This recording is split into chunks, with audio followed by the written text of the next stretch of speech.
మనకు అన్నం మిగిలిపోయి ఉంటుంది కదా, అన్నాన్ని బొరుగులా తయారు చేసుకున్నాము. అన్నం వేస్ట్ కాకుండా పిల్లలకి స్నాక్స్ లాగా చేసుకోవచ్చు. ఒక నైట్ ఫ్యాన్ కింద ఇట్లా ఆరబెట్టేసుకుందామండి.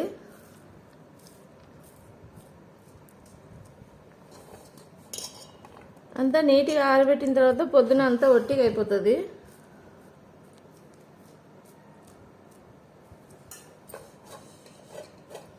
మనం నైట్ పొద్దున్నే లేచేసరికి అంతా ఒట్టిగా బాగా వడియాల్లాగా ఎండిపోతుంది బాగా అన్నం. మనం వడియాలు పెట్టుకోవాల్సిన అవసరం లేకుండా పిల్లలు బాగా ఇష్టంగా తింటారు స్నాక్స్ని.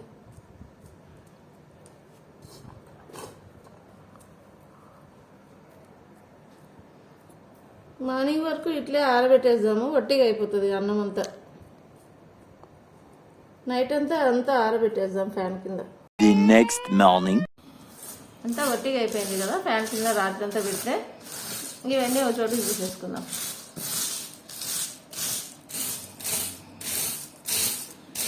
అన్నం బొరుగులు తయారు చేసుకుందాం. అన్నం అంతా వేస్ట్ కాకుండా ఇట్లా ఏం వర్క్ ఏమి ఉండదు, ఉట్టిగా ఆరబెట్టేసి మనం ఇట్లే ఎగబెట్టుకోవచ్చు కూడా. పక్కన పెట్టేసుకొని మనకు ఆకలి వేసినప్పుడు కూడా స్నాక్స్ లాగా వాడుకోవచ్చు.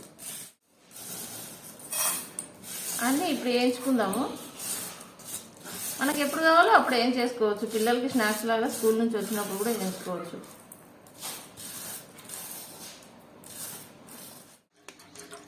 ఆయిల్ పోసుకుందాము, ఆయిల్లో వేయించుకుందాం. ఇప్పుడు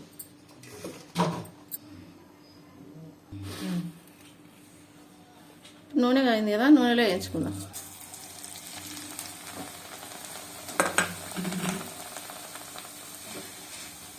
బొరుగులు ఎట్లా ఎగుతాయో అట్లే ఎగుతాయి, బాగుంటాయి టేస్ట్ పిల్లలకి. బయట ఫుడ్ తెచ్చుకొని తినడం కంటే ఇట్లా చేసి పెడితే కూడా తింటారు పిల్లలు ఇష్టంగా.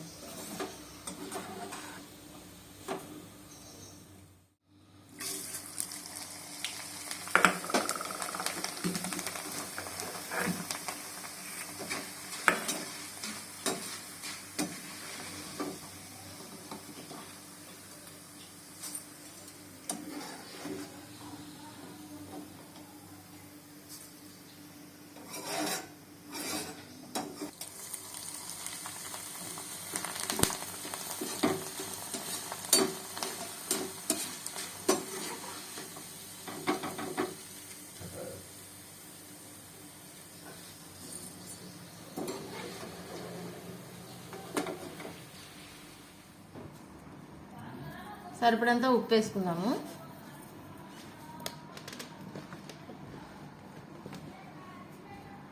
మనకి కారము సరిపడంతా వేసుకుందాము. చిన్నపిల్లలకి అయితే కొంచెం తక్కువ వేసుకోవచ్చు, పెద్దోళ్ళు అయితే మనం కారం ఎక్కువ తినాలనుకున్నప్పుడు కూడా స్పైసీగా తినొచ్చు.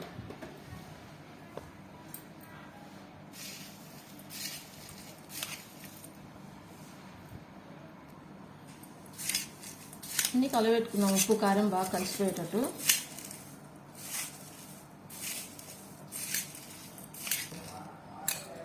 కలిపిన తర్వాత పిల్లలకి కప్పులలో వేసిస్తే కమ్మగా తింటారు.